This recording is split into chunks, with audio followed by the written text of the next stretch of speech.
mapagpalang araw sa ating lahat. Narito na naman po ang inyong lingkod, si Teacher Crazy, na maghahatid sa inyo ng panibagong kaalaman sa araw na ito. Kung hindi ka pa nakapag-subscribe dyan, ay i-hit mo lang ang subscribe and notification bell button para maging updated ka sa susunod ko pang mga videos. Hanggang sa muli, maraming salamat!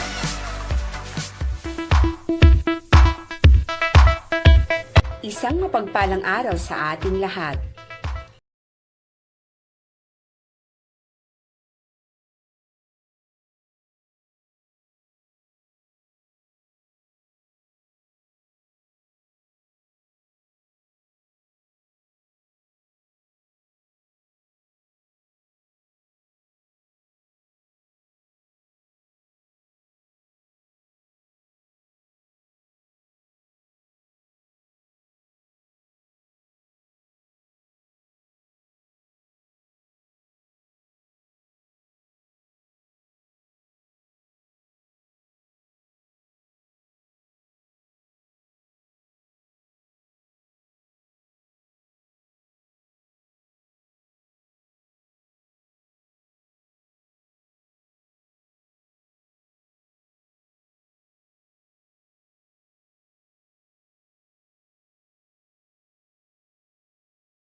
Bilang isa, ang anumang nais sabihin ay makapitong beses na pakaisipin, sapagkat anumang salita ang mamutawi sa bibig natin, hindi na ito maibabalik pa, lalo na't nakasakit na ito ng damdamin.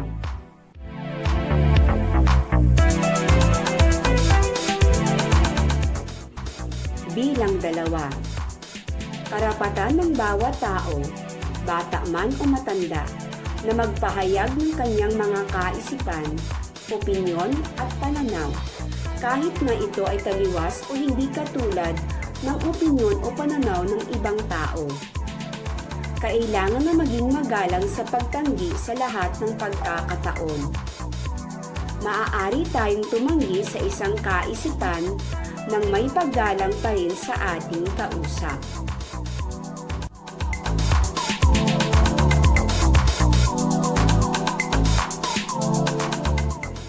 Bilang tatlo, may isang kasabihan na nagpapaalala sa akin.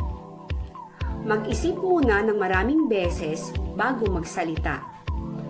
Maraming alitan o di pagkakaintindihan ang maiiwasan kung iisipin muna natin ng mabuti ang ating sasabihin.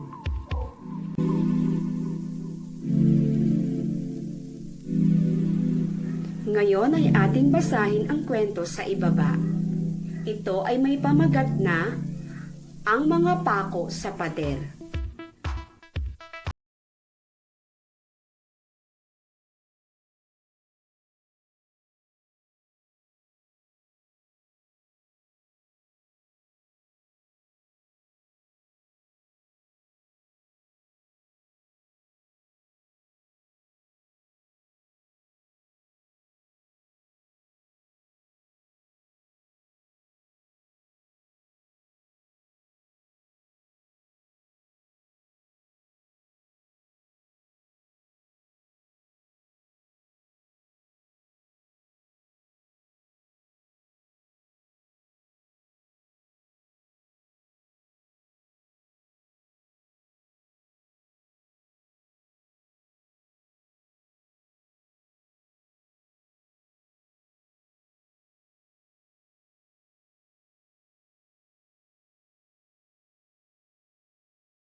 Ng araw, 30 pako na ang nailagay sa pader.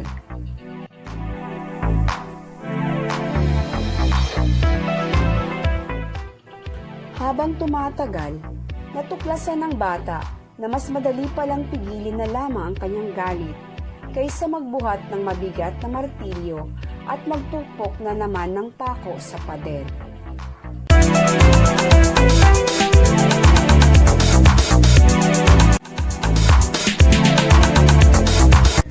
Lumipas ang araw at natutuhan niyang pigilin ang kanyang galit at maging mahinahon.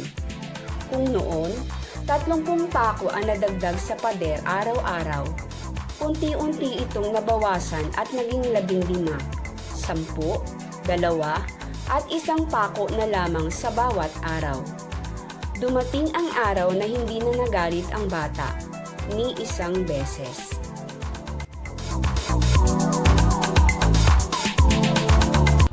Pumunta siya sa kanyang ama at masayang ibinalita ito sa kanya.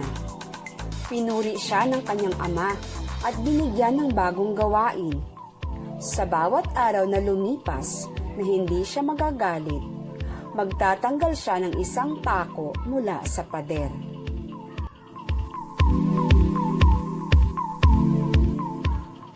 Ginawa niya ito at pagkatapos ng napakahabang panahon, natanggal na niya ang lahat ng pako mula sa pader.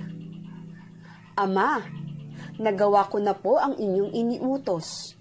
Wala na pong natirang pako.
Tumahimik ang bata at nag-isip ng matagal. Nasaktan niya ang kanyang mga kaibigan at kamag-aral dahil sa masasakit na salitang sinabi niya. Patawarin ninyo po ako, Ama. Mula ngayon, sisikapin kong wag nang dagdagan pa ang mga sugat ng ibang tao.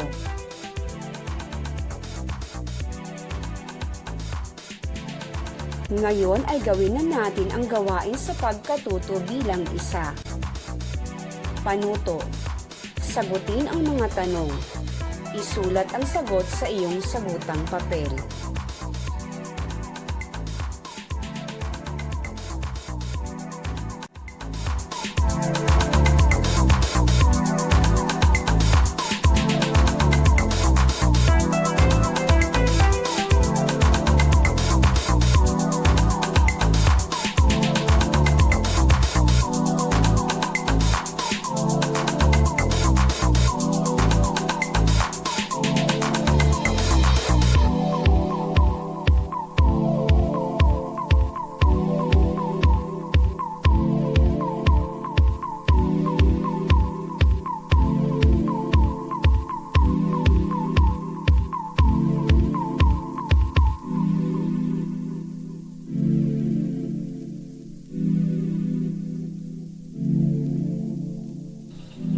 Gawin naman natin ang gawain sa pagkatuto bilang 2.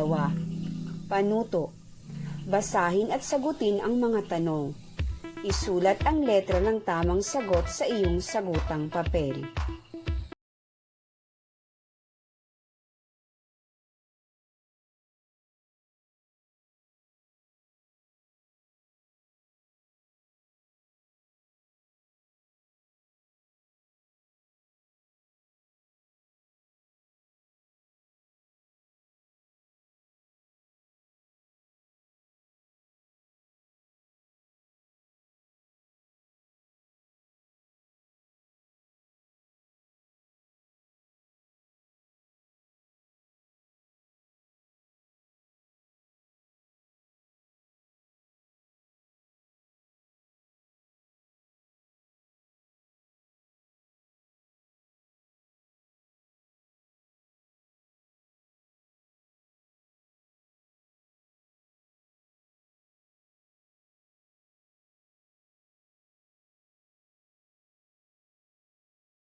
panuto.